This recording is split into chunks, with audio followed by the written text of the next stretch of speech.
Good morning to all of you. सुप्रभात सर्वांना. We praise and thank the Lord for His grace and mercy upon each one of us. मी देवाची उपकार स्तुती करतो जी दया त्याने आपल्यावर ठेवलेली आहे त्यासाठी. We praise the Lord for His blessings upon our families. आणि त्यांनी आपल्या परिवारांवर देखील जी आशीर्वाद त्यांनी आपले ठेवलेले आहेत त्यासाठी आम्ही त्याचा आभार मानतो. This is wonderful opportunity and the privilege to worship the Lord by singing as well as by listening, reading and listening the word of God. आणि ही खूप चांगली सुसंधी आहे आणि मी देवाचे आभार मानतो यासाठी की देवाने आपल्याला गीतांच्याद्वारे आणि वचनातून शिकण्याच्याद्वारे देखील आपण त्याची आराधना करू शकतो. हे त्यासाठी मी त्याचे आभार मानतो. Luke chapter 5, this morning we are going to read and learn from. आणि लूक याचा 5वा अध्याय आपण बघत आहोत आणि 33 ते 39. I shall read for you in English and brother Prashant will read for you in Marathi. And they said to him, the disciples of John fast often and offer prayers, and so do the disciples of the Pharisees. But yours eat and drink. And Jesus said to them, can you make wedding guests fast while the bridegroom is with them? The days will come when the bridegroom is taken away from them, and then they will fast in those days. He also told them a parable. No one tears a piece from a new garment and puts it on an old garment. If he does, he will tear the new, and the piece from the new will not match the old. Verse 37. And no one puts new wine into old wineskins. If he does, the new wine will burst the skins, and it will be spilled, and the skins will be destroyed. But the new wine must be put into fresh wineskin. Last verse. And no one after drinking old wine desires new, for he says, the old is good. Luke 5वा अध्याय 33 पासून पुढे वाचत आहोत आपण. तेव्हा त्यांनी त्याला म्हटले, योहानाचे शिष्य वारंवार उपवास व प्रार्थना करतात आणि तसे पुरुषांचे शिष्य करतात आणि आपले शिष्य तर खातात पितात. तर येशूने त्यास म्हटले, वराण्यांबरोबर वर आहे तोपर्यंत त्याचकडून उपवास करवेल काय? तरी असे दिवस येतील, मग त्याचपासून वराला काढून नेतील. त्या दिवसात ते उपवास करतील. आणखी त्याने त्यास दाखलाही सांगितला, कोणी नवे वस्त्र फाडून त्याचे जुन्या वस्त्राला ठिगळ लावित नाही. असे केले तर त्याने नवे फाडिले व नव्याचे ठिगळ जुन्याशी जमले नाही असे होईल. आणि नवा द्राक्षारस जुन्या बुदल्यात कोणी घालीत नाही. घातला तर नवा द्राक्षारस बुदले फोडून सांडून जाईल व बुदलेही नासतील. यास्तव नवा द्राक्षारस नव्या बुदल्यात घालावा. जुना द्राक्षारस प्यायल्यावर नव्याची कोणी इच्छा करीत नाही, कारण जुना चांगला आहे असे तो म्हणतो. Amen. Let's pray. Father, we need your grace and your truth. हे पित्या, आम्हाला तुझ्या दयेची आणि तुझ्या सत्याची गरज आहे. We are grateful to you for giving us the breath, the life and all the things.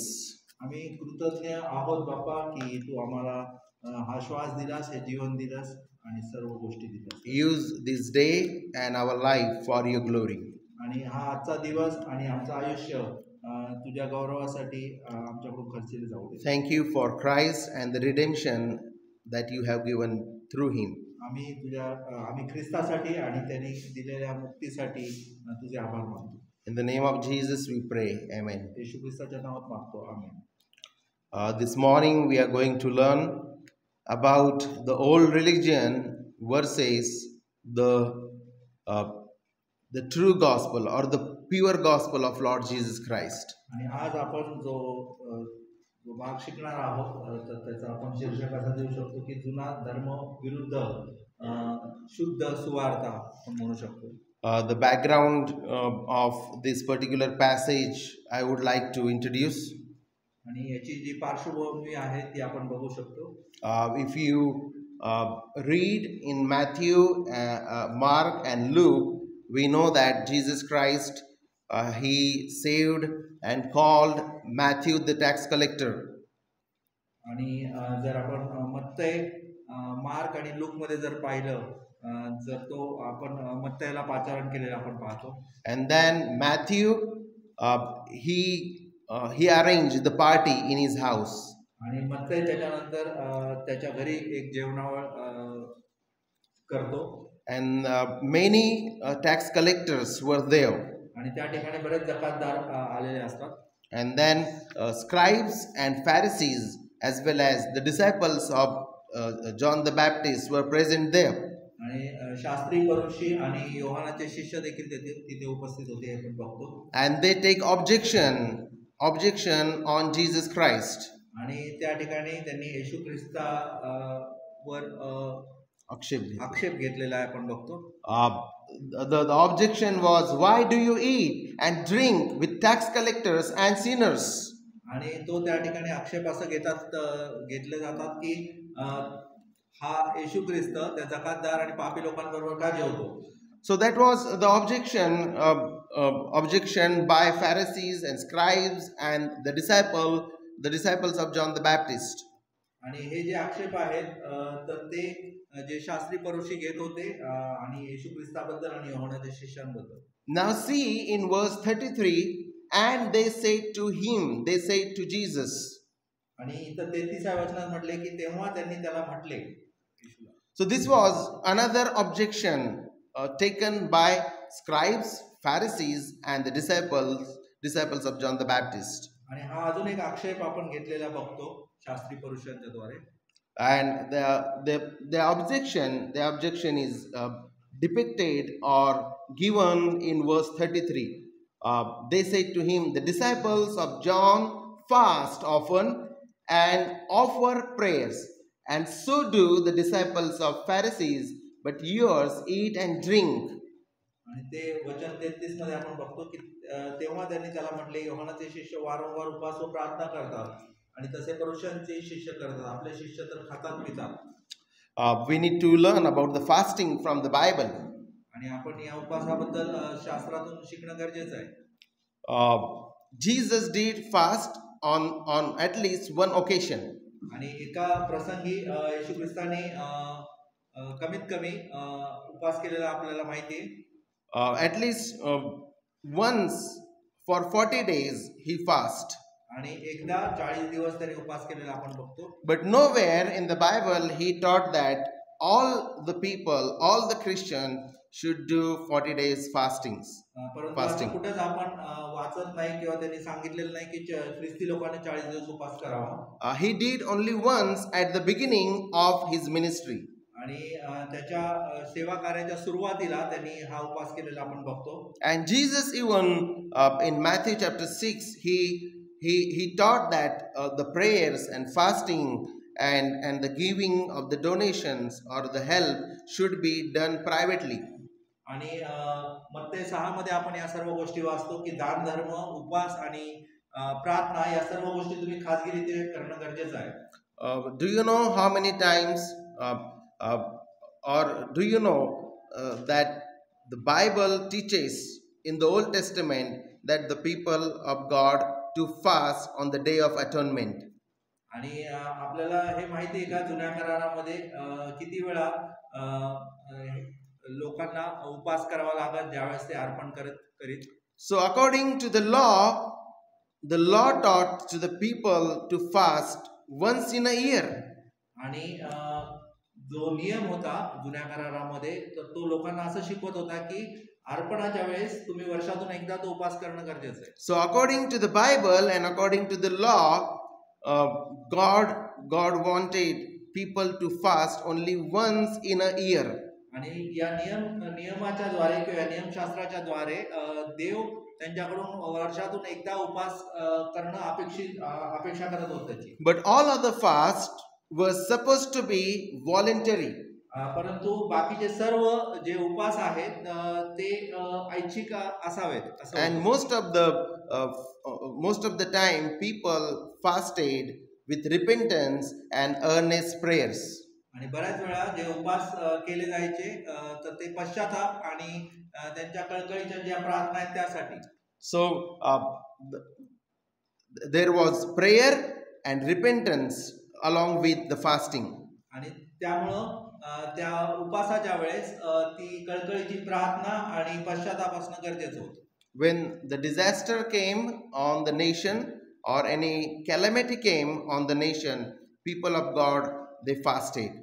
आणि ज्यावेळेस त्या देशावर संकट आले किंवा मोठ्या नैसर्गिक आपत्ती किंवा वेगवेगळ्या ज्या गोष्टी घडल्या त्यावेळेस ते उपास करत होते आपण बघतो. But all these were out of reverence to God.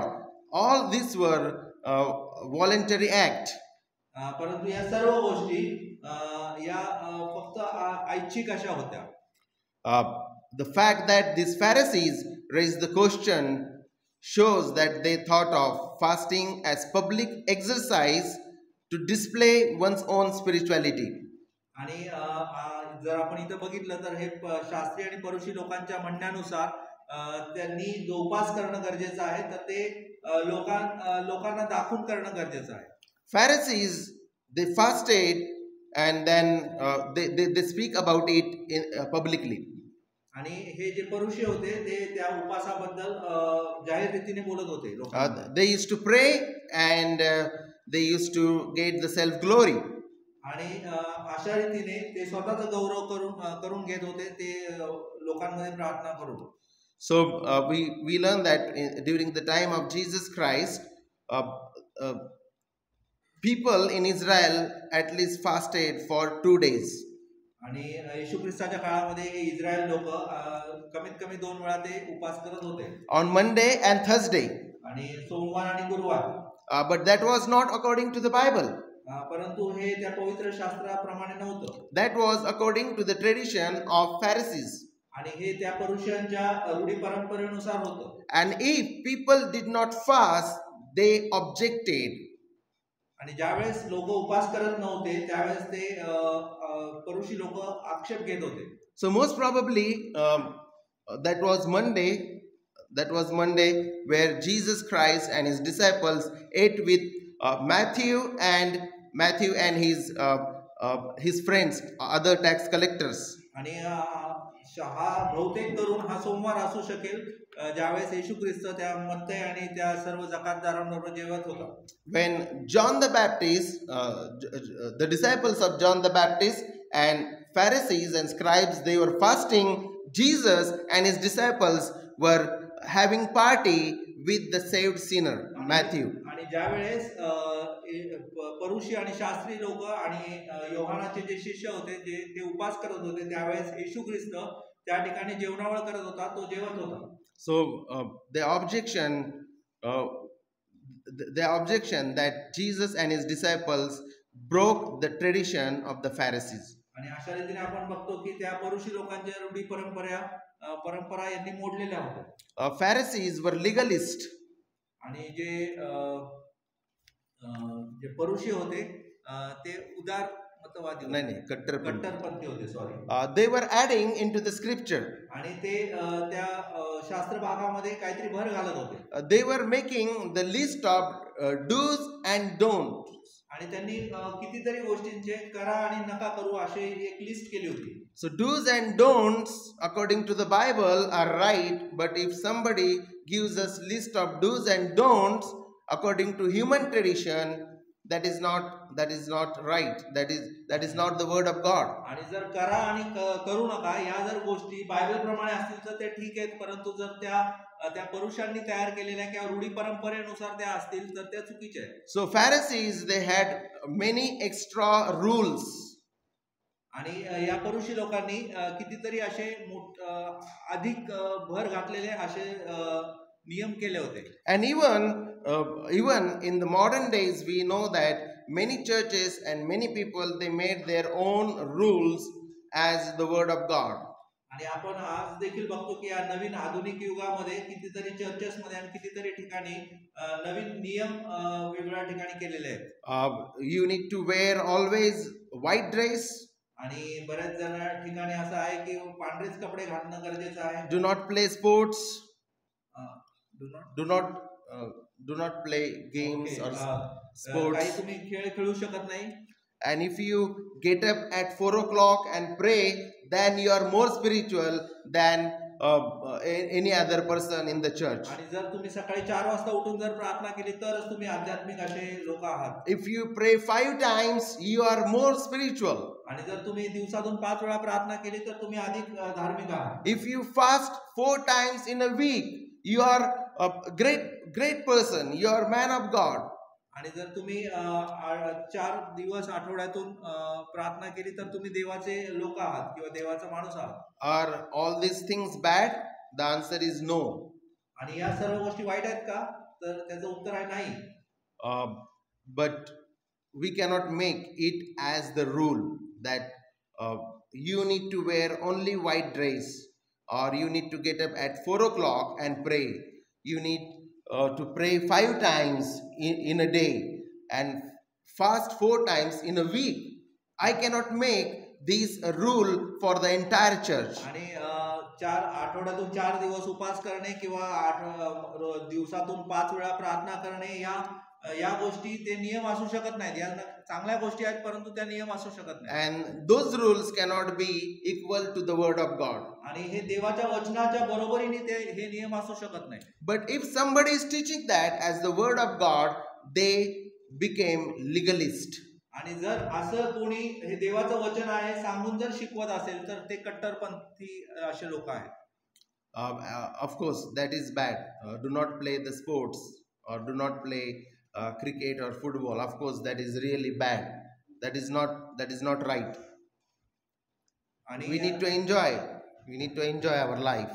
आणि जर कोणी असं सांगत असेल की ते वाईट आहे तर तसं नाहीये तर आपण तो आनंद घेणं गरजेचं आहे. खेळ. And God has made all the colors. Wear the dresses of all the colors. आणि देवाने वेगळे रंग निर्माण केलेले आहेत त्याचा आपण आस्वाद घेणं गरजेचं आहे. So these Pharisees were self-glorifying guys. आणि हे परुषी लोक हे स्वतःचा गौरव करण्यात पटाईत होते. Self-righteous. आणि स्वतःला ते नीतिमान समजत होते. And they were following the self-centered religion. आणि ते स्वतःला केंद्रित असं ते धर्म त्यांनी बनवला होता. Even regarding the fasting, Old Testament in book of Isaiah rebukes the hypocritical fasting. आणि जर आपण बघितलं यशामध्ये तर अशा प्रकारचं ढोंगी उपवासाबद्दल फटकार लगावलेली आपण बघतो जुन्या करारात. So we need to learn about the fasting from the entire Bible. आणि म्हणून उपवासाबद्दल सर्व पवित्र शास्त्रातून शिकणं गरजेचं आहे. By the way, we pray and we fast to show our dependency on the Lord. आणि ज्यावेळेस आपण प्रार्थना आणि उपवास करतो त्यावेळेस आपण त्या देवावरील त्याच्यावर आपण अवलंबून आहोत हे दाखवतो. We by our prayer and fasting we don't change the plan of God, or we do not change God. आणि आपण हे लक्षात ठेवणं गरजेचं आहे की आपण त्या प्रार्थना आणि उपवासाच्या द्वारे आपण देवाला बदलू शकत नाही किंवा त्याच्या योजना बदलू शकत नाही. Many people fast and pray to change the will and the plan of God. आणि बऱ्याच वेळा लोक प्रार्थना आणि उपवास करतात का तर देवाचे ज्या योजना आहेत त्या आपण बदलू शकू. We pray and fast to change ourselves. आणि आपण प्रार्थना आणि उपवास का करतो तर आपण स्वतः बदलण्यासाठी. We need to change. God is not in the need of conversion or a change. आपल्याला बदलण्याची गरज आहे. देवाला बदलण्याची गरज नाही किंवा चेंज तो बदलू म्हणजे त्याला गरज नाही ती बदलण्याची. So the prayer and fasting is for our change. आणि म्हणून प्रार्थना आणि उपवास हे आपण बदलण्यासाठी आहेत. And in this way we show our dedication towards God and His work. आणि अशा रीतीने आपण देवाने जे कृत्य आपल्यासाठी केले त्याच्या प्रति समर्पित होतो. So that was the objection of Pharisees, scribes and the disciples of John the Baptist. आणि हे अशा प्रकारचे आक्षेप होते जे परुषी शास्त्री लोक आणि योहानाचे शिष्य घेत होते. The disciples of Pharisees and disciples of John fast, but Jesus, your disciples, do not fast. आणि ते म्हणत होते की आमचे सर्व आम्ही जर उपवास करतो परंतु तुझे शिष्य उपवास करत नाही. But you eat and drink. तर तुम्ही खाता आणि पिता. So that was the objection. आणि हा त्यांचा आक्षेप होता. The second point we are learning, the bridegroom of the church and the pure gospel. आणि दुसरा जो मुद्दा आहे तो आपण बघत आहोत की मंडळीचा जो वर आहे आणि त्याची शुद्ध सुवार्ता. The first thing we learn about the pride, hypocrisy, and stubbornness of the old tradition. आणि पहिल्या भागामध्ये आपण बघितले की जुन्या परंपरेतील जो गर्व आहे, ढोंगीपणा आहे आणि हट्टीपणा आहे तो आपण बघितला. And secondly, we are learning the bridegroom of the church and the pure gospel. आणि दुसरा भाग आपण बघणार आहोत की मंडळीचा जो वर आणि त्याची शुद्ध सुवार्ता.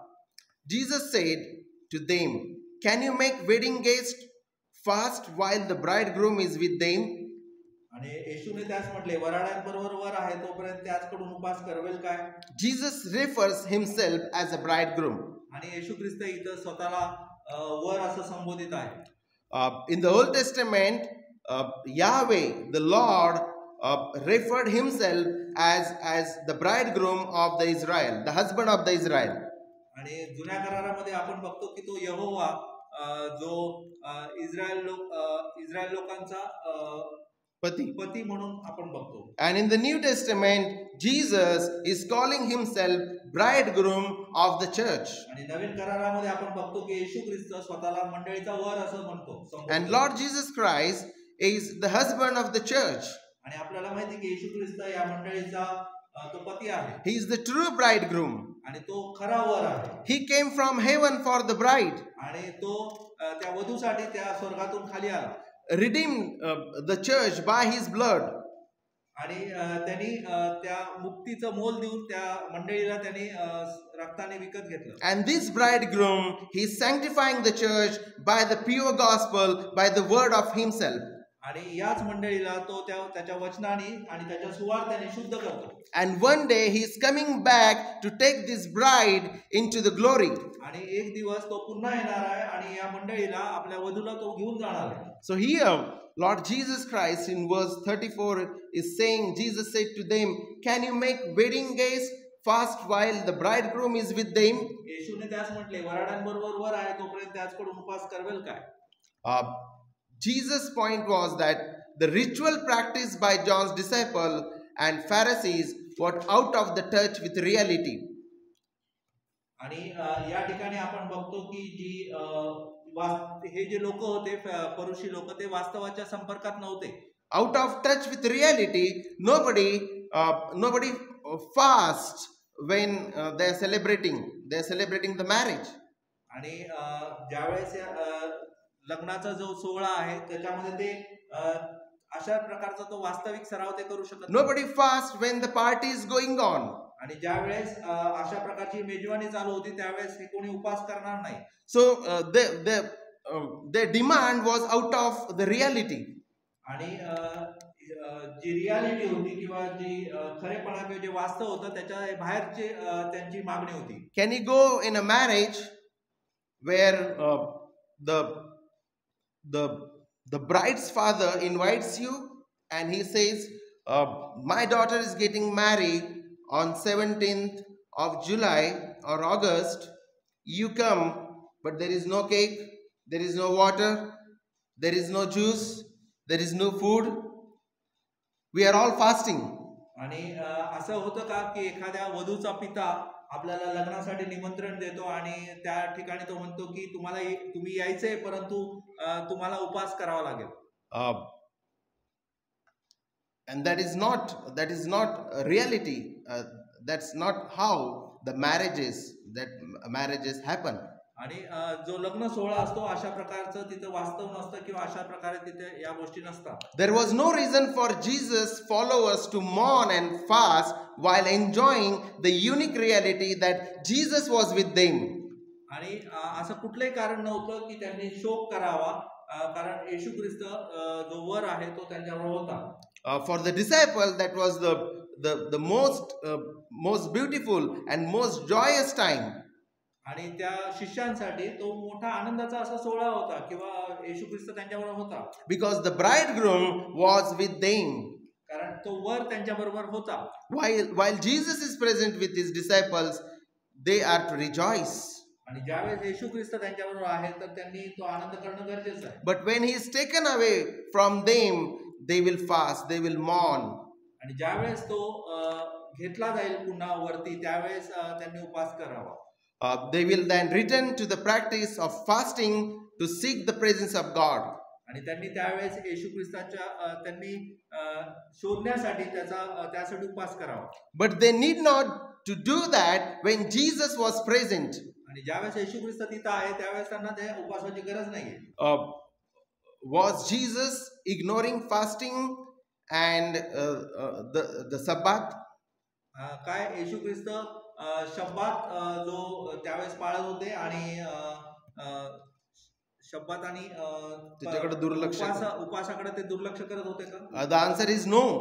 नाही. But Jesus was not following the traditions of Pharisees, scribes, and the traditions of disciples of John the Baptist. तर येशू ख्रिस्त या सर्व ज्या रूढी परंपरा आहेत त्याच्या विरुद्ध होता, जे परुषी शास्त्रीय आणि योहानाचे शिष्य पाळीत होते. Jesus Christ came to set us free. आणि येशू ख्रिस्त आपल्याला सर्वांना बंधनातून मुक्त करण्यासाठी he gives us salvation. त्याने आपल्याला तारण दिलं. He renews our mind. त्याने आपल्याला बदललं पूर्ण. He changes our heart. आणि त्यांनी आपल्याला परिवर्तित केलं. And he delivers us from all the evil traditions. आणि त्यांनी आपल्याला या सर्व जुन्या चालीरीती वाईट रूढी परंपरेतून मुक्त केलं. He delivers us from all false practices. आणि ज्या चुकीच्या रूढी परंपरा आहेत त्या सर्वातून त्याच्या बंधनातून त्यांनी मुक्त केलं. So Jesus was not ignoring fasting or the Sabbath day. तर येशू ख्रिस्त या शब्दात आणि जे उपवास आहे त्याच्या विरुद्ध नव्हता किंवा त्याच्याकडे दुर्लक्ष करत नव्हता. But Jesus wanted that people should have God-centered view of fasting and the Sabbath. तर येशू ख्रिस्ताची ही इच्छा होती की जो शब्दात आहे आणि जो उपवास आहे त्याच्याकडे लोकांनी देवाला समोर ठेवून किंवा त्याच्या देवाला केंद्रित अशा रीतीचं त्या गोष्टी कराव्या. During the time of Jesus and even in the Old Testament, people were praying, they were sacrificing the animals, and they were fasting without a change of the heart. आणि त्या जुन्या काळात आणि जुन्या करारामध्ये देखील आणि नवीन करारामध्ये देखील येशू ख्रिस्ताच्या काळामध्ये लोक अर्पण करत होते, परंतु त्यांचं अंतःकरण बदलत नव्हतं. And that's why in the prophetic literature, God is rebuking the people of Israel for their hypocrisy. आणि म्हणून बऱ्याच संदेशांच्या पुस्तकामध्ये आपण बघतो की देव अशा लोकांना त्यांच्या ढोंगीपणाबद्दल त्यांना ताडण करत होता. People should surrender to God. आणि लोकांनी काय करणं गरजेचं होतं, तर देवाला समर्पित होणं गरजेचं होतं. Trusting rest in His presence. आणि त्याच्या उपस्थितीवर विश्वास ठेवून त्याच्यावर अवलंबून राहणं गरजेचं होतं. Repent. पश्चाताप करणं गरजेचं. And then fast, and then worship, and then take the offerings, and then take your sacrifices to the temple. आणि नंतर मग उपवास करणं गरजेचं होतं, नंतर त्यांनी दान देणं गरजेचं होतं, नंतर अर्पण देणं गरजेचं होतं. God do not want just a lip service. आणि येशू ख्रिस्त जो परमेश्वर आहे तो फक्त तुमच्या मुखाची स्तुती तुमच्याकडून अपेक्षा करत नाही. Our heart should be involved in the worship and in the service. आणि आपलं अंतःकरण त्या आराधनेमध्ये त्या आराधनेच्या प्रत्येक कृतीमध्ये असणं गरजेचं आहे. And many times in the Bible studies and even on the Sundays, our heart is not involved. आणि बऱ्याच वेळा जो शास्त्राभ्यास असतो त्याचा वर्ग असतो किंवा आराधनेला आपलं अंतःकरण या ठिकाणी नसतं. And most of the time we also behave like the stubborn people of Israel. आणि बऱ्याच वेळा आपण देखील त्या इस्रायली हट्टी लोकांसारखे वागतो. Jesus very clearly he says here that the followers of Christ will fast from time to time and will seek to honor the Sabbath day of the rest when he was taken away from them. आणि येशू ख्रिस्ताने अगदी स्पष्ट रीतीने सांगितलं की त्याला जे अनुसरणारे लोक आहेत त्यांनी कशा रीतीने शब्दात पाळावा आणि त्या देवावर त्यांनी अवलंबून राहावं. So Jesus Christ was not teaching us to ignore the Lord's day or the spiritual disciplines in our life, but he is teaching us or showing us that we should be God-centered first. आणि येशू ख्रिस्त या सर्व गोष्टींकडे दुर्लक्ष करा असं तो कधीच म्हणत नव्हता, परंतु त्याची इच्छा होती की या सर्व गोष्टी देवाला केंद्रित धरून तुम्ही ते करणं गरजेचं आहे. And also Lord Jesus Christ is teaching, do not use fasting and prayer as instrument to get the grace of God upon you.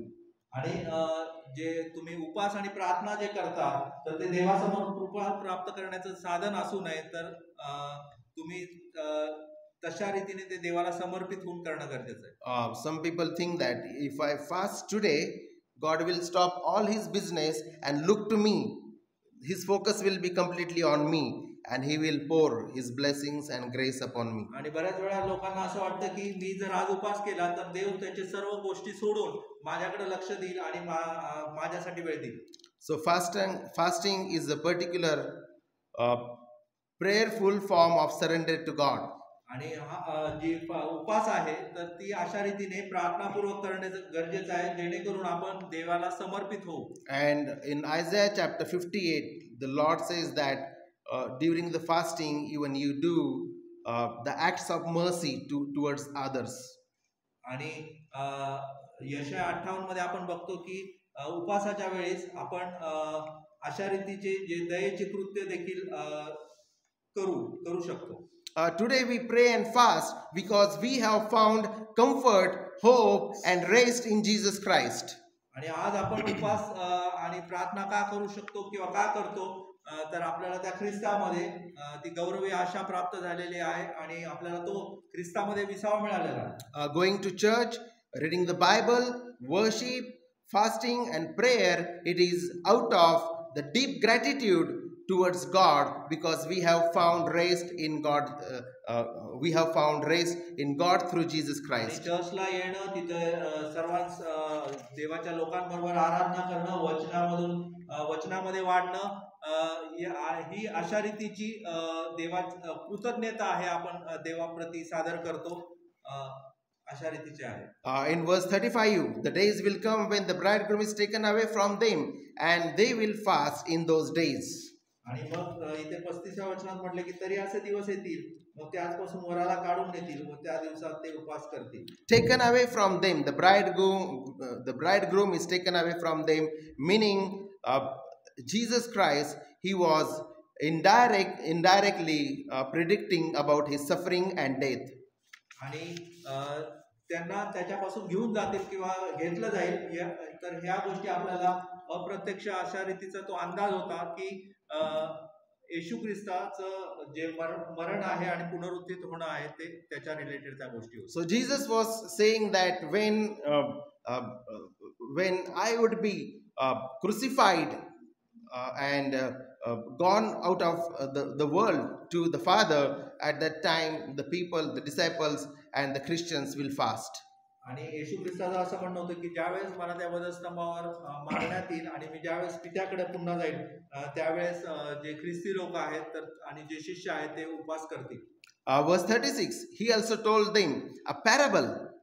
आणि तिथे पुढे आपण बघतो की वचन 36 मध्ये की तिथे त्यांनी येशू ख्रिस्ताचा दाखला सांगितला. He gave two parables here. आणि दोन दाखले आपण इथे बघतो. One of the cloth आणि एक त्या कापडाबद्दल आहे, the garment, जे वस्त्र आहे त्याच्या, and second is of the wine. आणि दुसरं आहे त्या द्राक्षारसाबद्दल.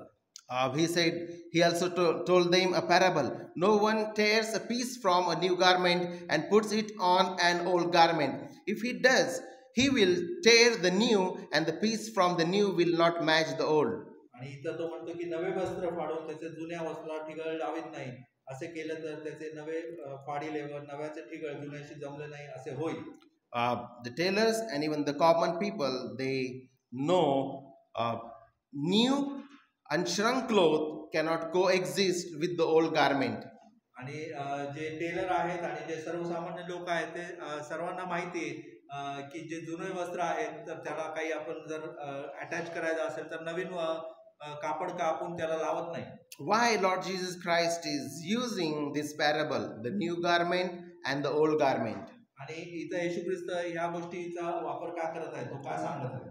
The kingdom of God cannot be regarded merely as a patch over the regulations of the Mosaic law and the traditions of the Pharisees.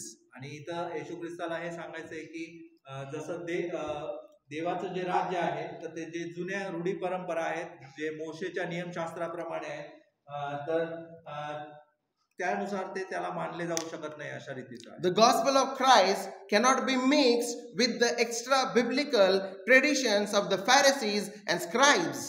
आणि जी खरी सुवार्ता आहे ख्रिस्ताची सुवार्थ तर ती त्या अतिप्रमाणातील जे पवित्र शास्त्रीय जे चाली रूढी परंपरा आहेत त्याला ती त्याच्याबरोबर ती एक होऊ शकत नाही. We cannot take little gospel and then my old life and old traditions and mix them together. आणि आपण असं नाही करू शकत की ती थोडी सुवार्ता आणि माझं जुनं आयुष्य असं एकत्र आपण करू शकत नाही. And that's why Lord Jesus Christ gave this first parable of the garment. आणि म्हणून येशू ख्रिस्ताने हा पहिला दाखला इथं दिलेला आहे वस्त्राबद्दल. We cannot mix the pure gospel with the traditions of man. आणि आपण ती खरी सुवार्ता किंवा जी शुद्ध सुवार्ता आहे तर त्या रूढी परंपरेबरोबर ते मिक्स करू शकत नाही. And in verse 37, no one puts new wine into old wineskins. If he does, the new wine will burst the skin and it will spill and the skins will be destroyed. आणि दुसरा दाखला आहे वचन 37 मध्ये आणि नवा द्राक्षारस जुन्या बुधल्यात कोणी घालीत नाही घातला तर नवा द्राक्षारस बुधले पडून सांडून जाईल व बुधलेही नासतील.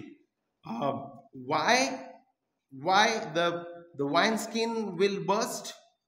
का हे बुधले फाटून जातील? Because of the fermentation process. का तर ती रासायनिक प्रक्रिया आपल्याला माहिती. If we pour the new wine into the old wineskin, it releases gases or gas.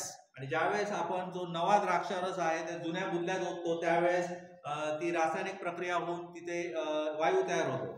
And the old wineskin will be torn and broke. आणि जो जुना बुधला आहे तर तो फाटून तो त्याच्यातून सर्व द्राक्षाचं बाहेर येईल. In the New Testament as well as in the Old Testament, wine was a symbol of joy. आणि जुन्या करारामध्ये देखील आणि नवीन करारामध्ये देखील जो द्राक्षारस आहे तर तो आनंदाचं प्रतीक आहे. And Lord Jesus Christ in Cana, that was his first miracle, that he turned water into wine. आणि आपल्याला माहिती की काना या ठिकाणी जो पहिला चमत्कार येशू ख्रिस्ताने केला तर तो पाण्याचा द्राक्षारस केला. Including Jesus, his disciples and most of the people in Israel, they used to use wine. आणि आपल्याला माहिती की येशू ख्रिस्ताचे शिष्य आणि जुन्या करारात इस्रायल लोक सर्वजण द्राक्षारस वापर करीत. They were not drinking the sugar mixed juice, but they were enjoying the real wine in Israel. आणि ते साखर मिश्रित असं ते ज्यूस वापर त्याचा करत नसेल ते तर ते खरा जो द्राक्षारस आहे त्याचा वापर करत असतात. So both the parable that Jesus gave about the new garment and the old garment, and the parable about the old wineskin and the new wine. आणि हे दोन्ही दाखले आपण इथं बघतो की नवे वस्त्र आणि जुन्या वस्त्राचं जे ठिगळ आहे ते आणि नवा द्राक्षारस आणि जुन्या बुधल्यात तो कसा होतो नाही त्याच्याबद्दल. By both the parables, Lord Jesus Christ is teaching that you cannot mix the pure gospel with the Pharisaic tradition or your own traditions. आणि या दोन्ही दाखल्यातून येशू ख्रिस्ताला हे सांगायचं आहे की जे पुरुषांच्या ज्या रूढी परंपरा आहेत तर त्या तुम्ही त्या शुद्ध सत्य सुवार्तेबरोबर तुम्ही ते मिक्स करू शकत नाही, एकत्रित करू शकत नाही. We just need Christ and the pure gospel. आणि आपल्याला फक्त त्या ख्रिस्ताची आणि ती जी खरी सुवार्ता शुद्ध सुवार्ता. And God by his grace sent his son to deliver us from all unrighteousness, and he delivered us from our sins. आणि देवाने त्याचा पुत्र येशू ख्रिस्त त्याच्याद्वारे त्याच्या कृपेने आपल्याला या सर्व गोष्टीतून पापाच्या दलदलीतून मुक्त केलेलं आहे. Now everything that we need is Christ and his gospel. आणि म्हणून आपल्याला फक्त आता त्या ख्रिस्ताची आणि त्याच्या सुवार्तेची गरज आहे. We cannot live in this way. I need little of Christ, little of the gospel. I need little of Roman Catholicism. I need little of Seventh-day Adventist. I need little of the Pharisees' tradition. I need little of this church tradition. I need little of that and this tradition, and I need Christ also. आणि म्हणून आपल्याला आता इथून पुढे असं करून चालणार नाही की मला थोडासा ख्रिस्त पाहिजे, थोडीशी सुवार्ता पाहिजे, मी थोडासा रोमन कॅथलिक किंवा थोडासा सेव्हन डे ॲडव्हेंटिस्ट किंवा मला कुठल्या तरी चर्चच्या थोड्याशा गोष्टी किंवा पुरुषांच्या चालीरीती असं मला करून चालणार नाही. I need little of Islam, little of Hinduism, little of Roman Catholicism, and little of Christ and His gospel. We cannot live such kind of life. If we live, I think that particular parable will teach us exact lesson. आणि हा दाखला आपल्याला योग्य रीतीने सर्व गोष्टी सांगतो की आपण कशा रीतीने थोड्या थोड्या सर्व गोष्टींमध्ये राहून ते जगू शकत नाही. We need just Christ and His gospel. आणि म्हणून आपल्याला फक्त ख्रिस्त आणि त्याची सुवार्तेची गरज आहे. And sadly, we learn that people are living the life little of this and little of that. आणि दुःखाची गोष्ट अशी आहे की आजचे लोकांना काही गोष्टी ह्या पाहिजेत आणि काही गोष्टी त्या पाहिजेत. Lord Jesus Christ in verse 39 is teaching that no one after drinking old wine desires new, for he says the Lord is good. Sorry, the old is good. आणि शेवटी वचन 39 मध्ये येशू ख्रिस्त म्हणतो की जुना द्राक्षरस प्यायल्यावर नव्याची कोणी इच्छा करीत नाही, कारण जुना चांगला आहे असे तो म्हणतो. After drinking the old wine, a person will say old is good. आणि जुना द्राक्षरस प्यायल्यावर त्यावेळेस त्यांना असं वाटतं की तो जुना चांगला आहे. He will not like the new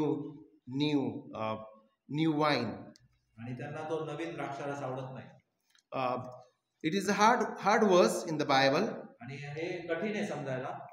Even Dr. Stephen Lawson, he said in his sermon that after reading this particular verse, I was scratching my head. आणि he was scratching his head. आणि doctor Steven Larsen देखील असं म्हणतात की मी ज्यावेळेस हे वचन वाचलं या शास्त्र भागातील, तर त्यावेळेस मी माझं डोकं खाजू लागलं. And then he says he learned from different pastors and different commentaries, and then came to the conclusion what this particular verse 39 speaks about. आणि मग त्यांनी म्हणाले की मी वेगवेगळे कॉमेंटरीज आणि वेगवेगळ्या जे शास्त्र भाग आहेत, संदर्भ आहेत, ते बघितल्यावर मग मी या निष्कर्षाला आलो. And he explained in this way. आणि त्यांनी अशा रीतीने ते एक्सप्लेन केलं. After drinking the old wine, the person will say old is good. आणि जुना द्राक्षरस प्यायल्यावर तो जुना चांगला आहे असं म्हणतात लोक. This is the stubbornness of the false religion. आणि हा जो खोटा धर्म आहे त्याचा तो हट्टीपणा आहे. The stubbornness of the old life and the old tradition. आणि त्या जुन्या रूढी परंपरेमधील तो हट्टीपणा आहे. Oh, no, what I learned in my childhood, that is the right, even if that is going against the Bible. Some people live their life in that way. आणि जुन्या बरेच आपण बघतो आज देखील की जुन्या रूढी परंपरेमधील लोक लहानपणापासून आम्ही हे करत आलो आहोत, तर ते वचनाच्या जरी विरुद्ध असलं तरी तेच योग्य आहे आणि तेच त्यांना आवडतं. My favorite pastor taught me this one, so I will not drop that one. I will just hold to that, even if that is going against the Bible. आणि जर माझ्या प्रिय पालकांनी मला हे सर सांगितलंय आणि जर ते देवाच्या वचनाच्या विरुद्ध आहे तरी सुद्धा मी तेच धरून राहणार, कारण मला ते माझ्या पालकांनी सांगितलं. Oh, my mom taught, my dad taught, my grandparents taught that. आणि जर माझ्या आई वडिलांनी काही गोष्टी सांगितल्या किंवा माझ्या आजी आजोबांनी सांगितलं तर मी तेच धरून राहील. Even if those things go against the word of God. आणि जरी ते देवाच्या वचनाच्या विरुद्ध ते जात असतील तरी सुद्धा ते धरून राहतात. And they will say the old is good. आणि म्हणून ते म्हणतात की म्हणजे जुनं ते चांगलं आहे. The stubbornness of the old traditions. आणि हा त्या जुन्या स्वभावाचा किंवा त्या जुन्या रूढी परंपरेचा तो हट्टीपणा आहे. They say we do not need the fullness of the gospel and we don't need grace. आणि म्हणून ते म्हणतात की आम्हाला त्या सुवार्तेतील परिपूर्णता किंवा ती परिपूर्ण सुवार्ता नकोय. We like glorifying, we need self centeredness. आणि आम्हाला फक्त आमचं स्वकेंद्रित आणि आम्हाला स्वतःचा गौरव पाहिजे फक्त. We need self-righteous deeds. आणि आम्हाला स्वतःचे स्वकर्तृत्व किंवा धार्मिक कृत्य पाहिजे स्वतःचे. In gospel, only God is getting the glory. His Son is getting the glory.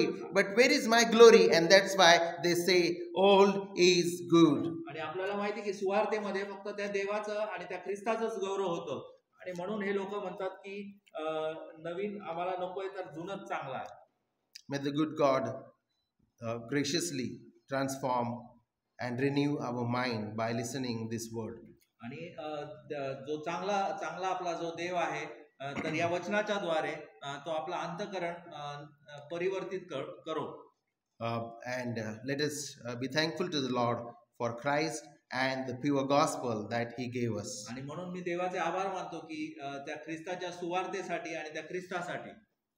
Today, this morning, if there is anyone outside of Christ, I would like to urge you to commit your life to Lord Jesus Christ.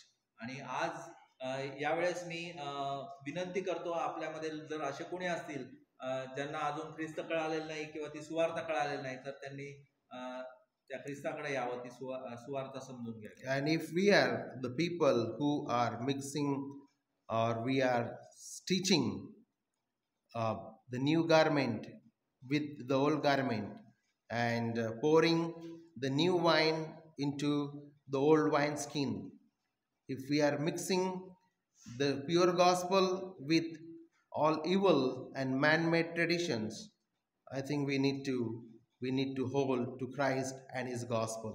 आणि जर आपण असे असू की ते नवे वस्त्र त्या जुन्या वस्त्राला ठिगळ लावत असू किंवा त्या जुन्या बुदल्यामध्ये आपण नवीन द्राक्षारस ओतत असू किंवा जर आपण असं असू की त्या जी सुवार्ता खरी सुवार्ता शुद्ध सुवार्ता आहे तर ती आपण त्या जुन्या रूढी परंपरेमध्ये जर त्याचं मिश्रण करत असू तर आज ही वेळ आहे तर आपण त्या ख्रिस्ताकडे येऊया आणि देवाचं वचन समजून घेऊया.